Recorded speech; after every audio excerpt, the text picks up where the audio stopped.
안녕하세요. K-랄리 구본준입니다. 오늘이 글씨를 다루는 첫 영상입니다. 오늘은 20년 동안의 글씨 수집, 15년 동안의 글씨 분석을 한 필적학자가 말하는 글씨란 무엇인가 하는 주제를 다루겠습니다.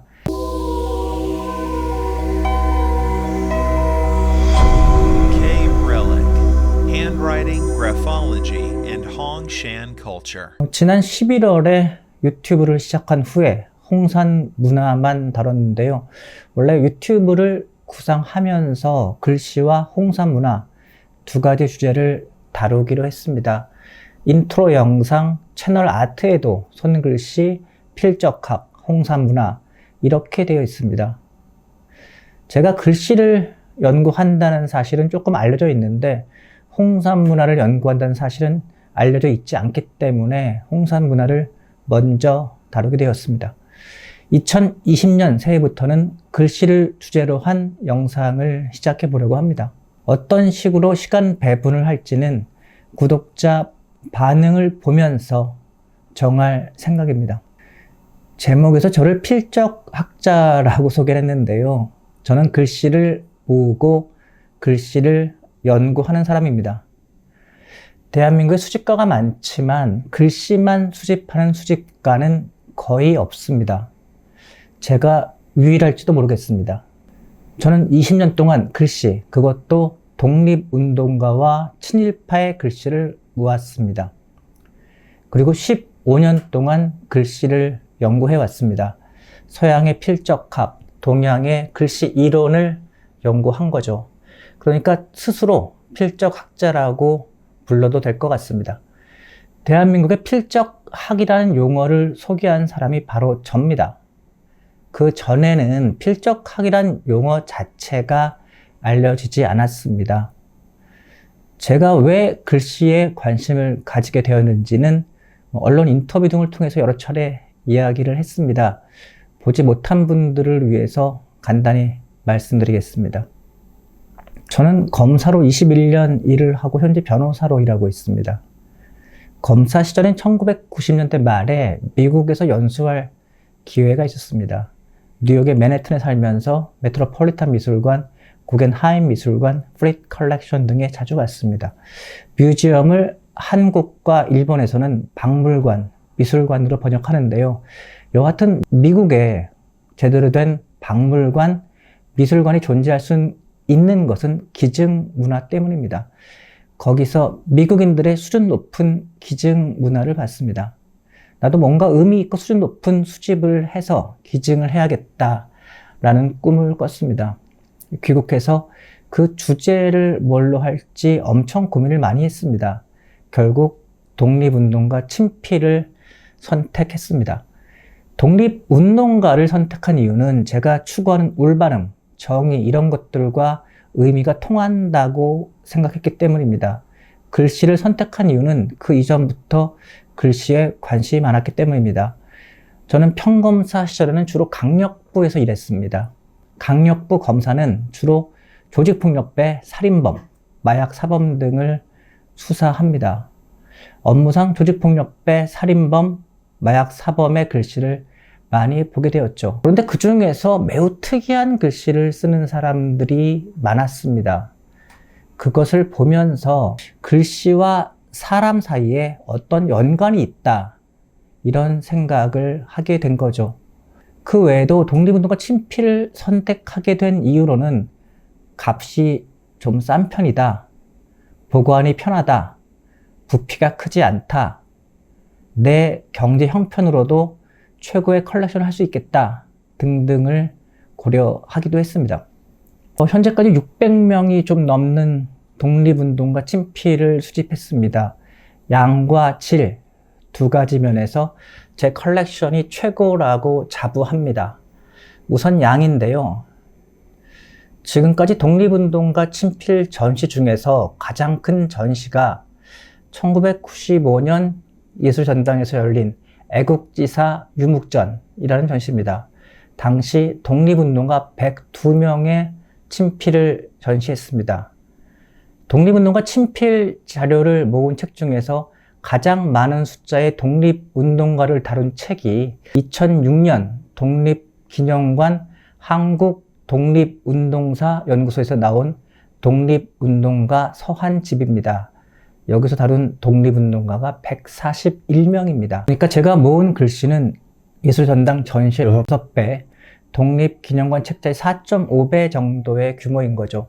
다음으로 퀄리티입니다. 제가 귀하고 소중한 글씨들을 많이 소장하고 있습니다. 소장하고 있는 글씨 몇 점을 보여드리겠습니다. 여러분이 잘 아시는 김구 선생님 글씨입니다. 독립 만세라는 내용이 좋아서 소장하고 있습니다. 김구 선생님 글씨는 숫자가 꽤 됩니다. 만해 한용운 선생님 글씨입니다. 만해 엽서가 최근 경매에서 4천만 원에 팔렸습니다. 그러니까 귀하고 비싸기는 하지만 구할 수는 있는 셈이죠. 나철의 글씨입니다. 대종교를 세운 분이죠. 손병희 선생님 글씨입니다. 박은식 선생님 글씨고요. 여러분 잘 아시는 안창호 선생님 글씨입니다. 김좌진 장군의 글씨입니다. 나철, 손병희, 박은식, 안창호, 김좌진 같은 분들의 글씨는 구하기가 매우 어렵습니다. 남아있는 글씨 자체가 거의 없습니다. 제가 모은 글씨의 주인공은 유명한 독립운동가만 있는 게 아닙니다. 오히려 유명하지 않은 분들이 대부분입니다. 저는 이런 글씨를 매우 소중하게 생각하는데요. 왜냐하면 제가 아니면 이런 글씨들을 모아서 후세에 전할 사람이 없기 때문입니다. 오늘은 영화 밀정의 실제 인물 글씨를 보여드리겠습니다. 공유가 열연한 실제 인물인 김시현의 이력서입니다. 송강호가 열연한 실제 인물은 황옥인데 황옥이 보낸 편지입니다. 김시현이나 황옥의 친필은 제 수집품 이외에는 아마도 거의 없을 겁니다. 독립운동가 글씨가 매우 귀한 이유는 당시 상황 때문입니다. 독립운동을 하려면 흔적을 남기기 어려웠고 그나마 남은 흔적도 가지고 있는 사람이 화를 입을까 봐 없앴습니다. 지금은 독립운동가 글씨를 사려면 경매를 통하는 경우가 많습니다. 지금 제가 가지고 나온 것이 김수환 추기경이 장세동 전 국가안전기획부장에 보낸 연하장입니다. 이것은 중광 스님이 자신의 책에 서명한 것입니다. 이 두 점을 최근에 인터넷 경매를 통해서 구입했습니다. 그런데 2000년대 초반만 해도 경매가 활성화되기 이전이었고 서울, 대구, 광주 등에는 고 서점이 활발하게 있었습니다. 당시 저는 주말에 고 서점에 주로 다녔습니다. 지금 보이는 곳이 대구의 고려사, 금요고서방, 대구방입니다. 대구는 지금도 예전에도 고문서의 보물 창고 같은 곳입니다. 대구는 서울보다 훨씬 고문서가 많은 곳입니다. 현재 고서점이 가장 많은 곳도 대구입니다. 독립운동가 글씨를 모으던 어느 날 친일파의 글씨도 모아보자 라고 생각을 했습니다. 사실 일제 나라를 빼앗길 즈음에 지식인들은 항일이냐 친일이냐 둘 중 하나를 선택하도록 강요받았습니다. 다른 선택의 여지가 없었죠. 그러니 독립운동가와 친일파라는 것은 당시 지식인 거의 전부를 의미한다고 할 수 있겠죠. 친일파 글씨 몇 점을 보시겠습니다. 이완용 글씨고요.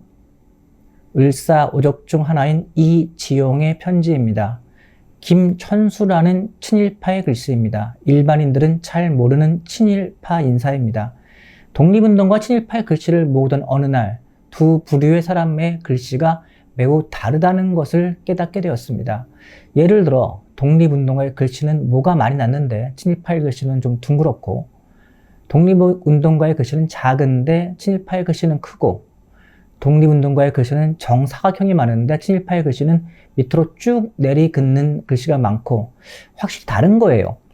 나중에 이 부분 따로 영상 하나를 만들겠습니다. 그러면 독립운동가와 친일파 글씨의 차이가 의미하는 것이 무엇인지 이런 질문이 생겼습니다. 이 질문이 제가 글씨를 연구하게 된 계기가 된 거죠. 국내에는 그런 연구가 없었습니다. 미국, 프랑스, 독일, 일본, 중국에 그런 책이 있는 걸 알게 됐습니다.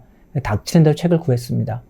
제가 영어, 독일어는 학교에서 좀 배웠고 중국어와 일본어는 학원에서 조금 배웠습니다. 근데 프랑스어는 전혀 못합니다. 필적하게는 프랑스가 최고인 것 같습니다. 나중에 프랑스어를 좀 배워야겠다라고 생각만 하고 있습니다. 틈나는 대로 책을 보면서 공부를 해 나갔습니다. 독일 책이 가장 많이 도움이 됐고 미국 책 중에서는 프랑스 사람이 쓰거나 프랑스어나 독일어 책을 번역한 것이 좋았습니다. 그 다음으로 미국 책이 도움됐고요. 근데 한자는 역시 일본, 중국의 책에 도움을 받았습니다. 문제는 한글에 대한 책이 없었다는 겁니다. 한글 부분은 알파벳이나 한자에 대한 이론을 검증하면서 적용을 해 나갔습니다. 2009년 제가 쓴 필적학 책이 필적은 말한다 입니다. 중앙북스에서 나왔습니다. 주로 독립운동가와 친일파의 글씨 수집 이야기, 필적학 이야기를 다루고 있습니다. 사실 이 책은 5년 넘게 준비를 했습니다. 당시 모 언론사에서 특종으로 기사를 쓰기로 했는데 막판에 연락이 왔어요. 요즘에 누가 글씨 쓰냐 그러면서 부장이 기사를 내보내지 말라고 했다는 겁니다. 좀 당황했습니다. 그런데 오히려 더 잘 됐습니다. 이 책이 정말 많은 언론의 스포트라이트를 받았습니다. 문화일보는 일면 기사로 다뤘고요. 책 발간 기사를 일면에 쓰는 경우는 드뭅니다. 인터넷에도 톱뉴스로 다루었습니다. 서울신문 기사인데 한 면 가깝게 났습니다. 국민일보 기사도 꽤 크게 났습니다. 조선일보 기사입니다. 중앙 썬데이에서도 일면에 걸쳐서 써주었습니다. 다른 언론사도 꽤 다루어 주었습니다. 그런데 제가 독립운동가와 친일파의 글씨만 수집한 것은 아니고요. 사람이 유명하거나 글씨가 정말 특이한 글씨도 조금씩 구했습니다. 아까 보여드린 김수환 추기경, 중광 스님 같은 분들도 그렇습니다. 제 수집품인데요. 마이클 잭슨, 타이거 우즈, 유명한 미식 축구 선수였다가 살인범이 된 오제이 심슨의 글씨도 가지고 있습니다. 그런데 제가 알게 된 것은 크게 성공을 했거나 크게 나쁜 짓을 한 사람은 글씨도 평범하지 않다는 겁니다. 글씨를 연구해 보니 그리고 그 사실이 알려지다 보니 정말 많은 글씨들을 봤습니다. 기자나 지인들이 보내주었기 때문입니다. 언론에서 주목할 만한 인물들의 글씨는 대부분 보았습니다. 그 인물들의 글씨를 분석하기 위해서 기자분들이 구해서 보내주었기 때문입니다. 2018년부터 2019년까지 1년 동안 동아일보에 구본진의 필적이라는 칼럼을 쓰게 되었고요. 2018년부터 중앙일보에 홍병기 기자가 쓰는 칼럼이 있습니다. CEO들을 인터뷰하고 그분들의 글씨를 받아오면 제가 분석해서 박스 기사로 내보냅니다. 배달의 민족 김봉진 대표의 인터뷰 기사입니다. 제 글씨 분석이 들어가 있습니다. 이론과 실전을 거치면서 글씨 분석에 어느 정도 자신이 생겼습니다. 제 이력이나 그동안 한 일은 이 정도 말씀을 드리고 나중에 필요할 때마다 조금씩 말씀드리겠습니다. 지금까지는 제가 글씨를 오래 수집하고 연구했으니 제 말을 좀 신뢰해달라 그런 이야기를 한 거고요. 그래서 결론적으로 글씨란 뭐냐? 이 부분을 오늘 말씀드린다고 했는데요. 동양에서는 글씨는 곧 그 사람이다 라는 말이 있습니다. 송나라의 소식은 글씨에는 신, 정신, 기, 기상, 골, 골격, 육, 근육, 혈, 혈색 5가지가 반드시 있어야 한다고 했습니다. 글씨를 사람과 똑같이 보고 있는 거죠. 독일의 필적학자 윌헬름 프레이어는 1895년 그의 저서 필적 심리에서 글씨를 쓰는 신체 모든 부분을 지배하는 것은 되뇌이므로 글씨를 뇌의 흔적이라고 말했습니다. 이 말이 가장 글씨의 특징을 잘 나타내는 말이라고 생각합니다. 글씨를 보면 그 사람의 내면을 알 수 있는 거죠. 김수환 추기경과 걸레스님 중경의 글씨를 보면 그분들의 글씨가 그분들의 삶이나 인상과 닮지 않았습니까?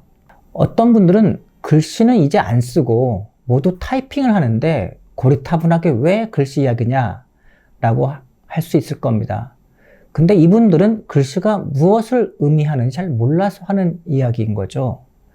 글씨가 커뮤니케이션의 수단일 뿐 다른 의미가 없다 라고 하면 그 말이 맞을 겁니다. 하지만 글씨는 커뮤니케이션의 수단이 맞지만 그것은 글씨의 작은 부분입니다. 글씨는 뇌의 흔적입니다. 여러분의 글씨는 바로 여러분입니다. 따라서 뭐하러 글씨 쓰냐? 이런 이야기는 옳지 않다는 겁니다. 글씨가 매력적인 것은 연습을 통해서 바꿀 수 있다는 겁니다. 글씨는 얼마든지 바꿀 수 있습니다. 오늘 말씀드린 것 중에서 두 가지를 꼭 기억해 주세요. 첫째, 글씨는 뇌의 흔적입니다. 둘째, 글씨는 바꿀 수 있습니다. 앞으로 제 영상을 보시면 제가 왜 이 두 가지를 강조하는지 아실 수 있을 겁니다.